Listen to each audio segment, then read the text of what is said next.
各位朋友，大家好，我係營養師麥Priscilla。呢個暑假咧，我去咗郵輪假期，就去咗地中海旅行啊。咁啊，點解揀地中海呢？其中一個原因呢，就係好想食下唔同嘅地中海國家嘅美食啦。咁啊，因為咧喺營養界嚟講咧，地中海飲食咧被視為咧最健康飲食嘅典範啦。傳統嘅地中海飲食咧，可以有效減低心血管病嘅機會嘅。咧喺2013年嘅時候咧，就係被聯合國教科文組織 UNESCO 咧就列為世界非物質文化遺產啊。咁啊，當中咧地中海嗰種飲食文化咧係被視為非常之珍貴咧，同埋好值得去保存嘅。咁咧我咧就喺羅馬嗰度上船啦，咁之後咧去咗 Naples 拿波里啦，之後就去咗希臘嘅 Crete 啦。咁咧 Crete 咧係被視為咧地中海飲食嘅發源地。之後咧就去咗土耳其嘅伊斯坦布爾啦，咁就再喺雅典啦就落船嘅。呢啲嘅國家咧都係一啲地中海飲食嘅國家嚟㗎。凡親咧係希臘啦、意大利啦、西班牙、葡萄牙啦，都係被視為地中海飲食嘅主要嘅國家嚟。我喺兩個嘅城市啦，咁啊包括係拿波里 Naples 啦，同埋 Crete 啦，都係咧參加咗兩個嘅食物團啊，由當地嘅導遊咧就介紹一啲本地嘅食物嘅。咁而 Crete 咧更係地中海飲食嘅發源地啦。咁啊，我喺呢個過程裏邊咧有好多始料不及嘅體會啊，咁咧好想同大家分享。首先，地中海飲食咧嘅特色咧就係用好多嘅橄欖油嘅。咁以希臘人嚟講咧，每人每年咧就會平均係攝取24公升嘅橄欖油嘅，咁係遠比咧其他嘅國家係為高嘅。Crete 嘅食物團咧，第一樣俾我食呢個酥皮包啦。我問個導遊啊，呢個包用咩做㗎？佢就用橄欖油，有好多橄欖油去做㗎。嗰啲即使嗰啲酥皮包都係唔會用牛油啊或者豬油做嘅。咁我哋又睇下另外呢一個嘅奄列啦。雅典嗰度食，咁呢個奄列咧就同我哋平時好唔一樣嘅，叫做Kygenes 奄列。咁咧佢都係有用好多嘅橄欖油啦，咁就真啦，咁同埋亦都有用番茄，咁上面咧就加咗一啲嘅 feta cheese 嘅。所以咧佢哋不論唔同嘅菜式咧，都會用大量嘅橄欖油嘅。咁由於橄欖油咧係含有好豐富嘅單元不飽和脂肪啦，對預防心血管病咧都有幫助嘅。咁第二方面呢，就係地中海飲食咧，其實咧就食好多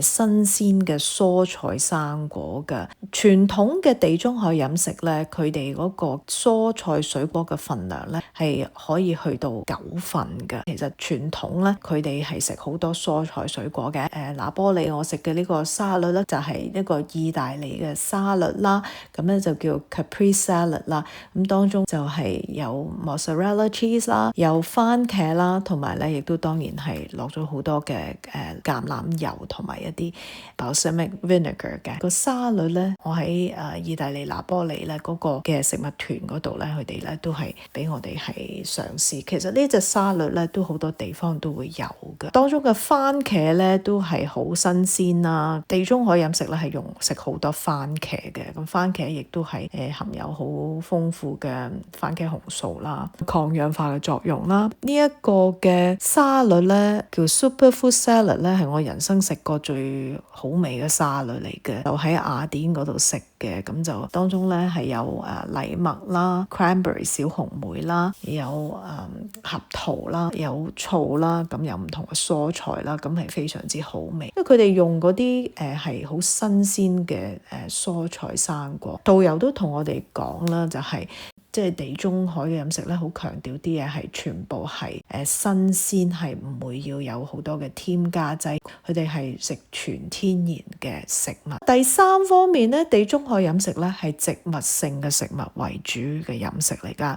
Plant-based diet，我哋講 plant-based 嘅時候，唔代表咧佢哋係食齋嘅，只不過佢哋咧通常咧就會係豆啊，譬如我有食呢一個嘅hummus 啊，呢個係鷹嘴豆醬啊，咁就係點一啲彼得包咁去食。嘅，而佢哋選擇嘅肉類咧，首先咧就會係鮮啦，咁好多嘅意粉啊或者意大利飯啊都係海鮮做肉嘅。咁另外佢哋啲菜式有啲係烤嘅魚啦，同埋有一啲係燒嘅八爪魚啦，咁都係非常之好味嘅，即係又唔油膩同埋係好新鮮嘅。即係傳統嘅地中海飲食咧，佢哋食嘅紅肉啦，都係有食嘅，不過就係偏少嘅。好似我呢位即係意大利嘅導遊同我講啦，就係佢哋咧佢屋企咧就一個禮拜咧先至食一次嗰啲紅肉嘅啫，即係海鮮嘅。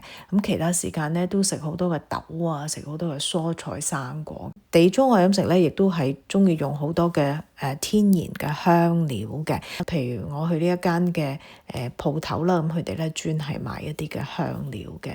咁啊，至於地中海飲食係咪完全健康咧？咁其實咧呢個咧就真係不見得。地中海國家嘅人咧，佢哋都好享受生活嘅。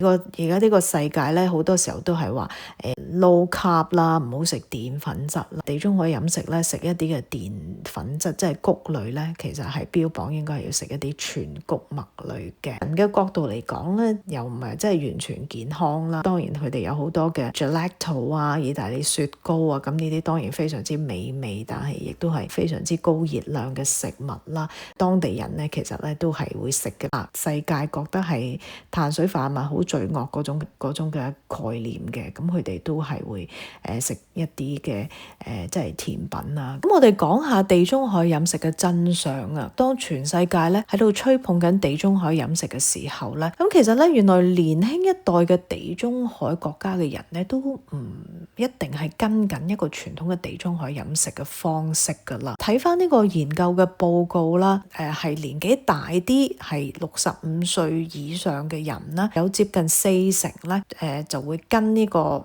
傳統地中海飲食啦。相比起咧，其實後生啲嘅65歲以下咧，其實得2成半嘅人咧係會跟㗎。當我好羨慕話喺呢個地中海國家嘅人一定係個個食得好健康嘅時候，其實咧呢個就唔係一個實情嚟㗎。呢個第一啦，第二咧就係地中海飲食嘅人咧，其實都肥胖率都甚高㗎。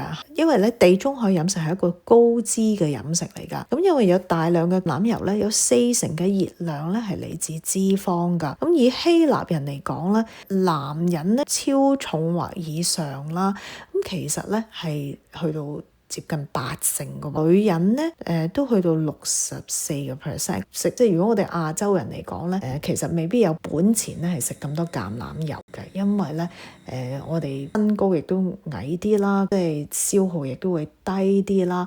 咁所以咧要跟從呢個地中海飲食嘅時候咧，當你考慮到要加好多橄欖油嘅時候咧，咁啊要留意下你自己嘅體重有冇呢個本錢啦。第三點咧就係雖然地中海飲食咧都用好多嘅香料啦，但係咧都唔係真係好低鈉嘅，因為咧地中海飲食食嘅係好多嘅芝士啦，咁同埋咧亦都有一啲醃咗嘅橄欖啦，咁呢啲咧都係鈉質嘅來源嚟嘅。咁所以咧地中海飲食咧亦都唔係話真係一個即係100分嘅飲食嚟嘅。我哋咧中國人咧究竟點樣可以咧取長補短咧？就係喺呢個地中海飲食可以有啲咩學習咧？本身咧地中海飲食咧係一種飲食嘅態度啦，就唔係話要一定食佢哋嗰啲嘅菜式嘅。我哋咧可以跟佢哋某啲嘅原則咧去改善我哋嘅本身嘅飲食啦。咁啊，第一咧就係其實健康嘅油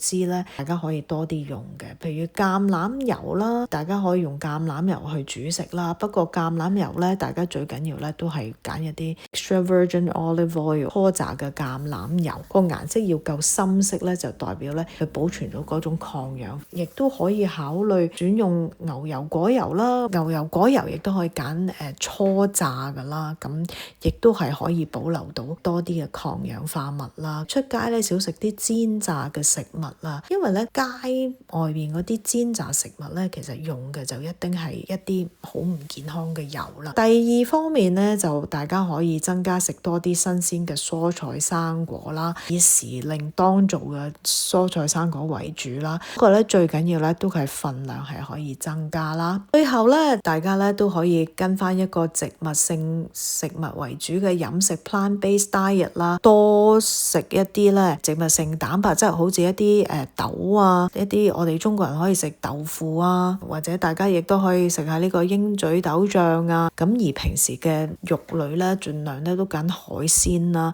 每個禮拜嘅次數係少一啲咧，就會更加好啦。而紅肉咧就少食為主啦，即係唔係一定要住喺地中海先至係可以食得健康嘅。其實我哋中國人嘅飲食咧，亦都咧係可以食得好健康嘅。今日嘅分享就到呢一度，多謝大家收睇，拜拜。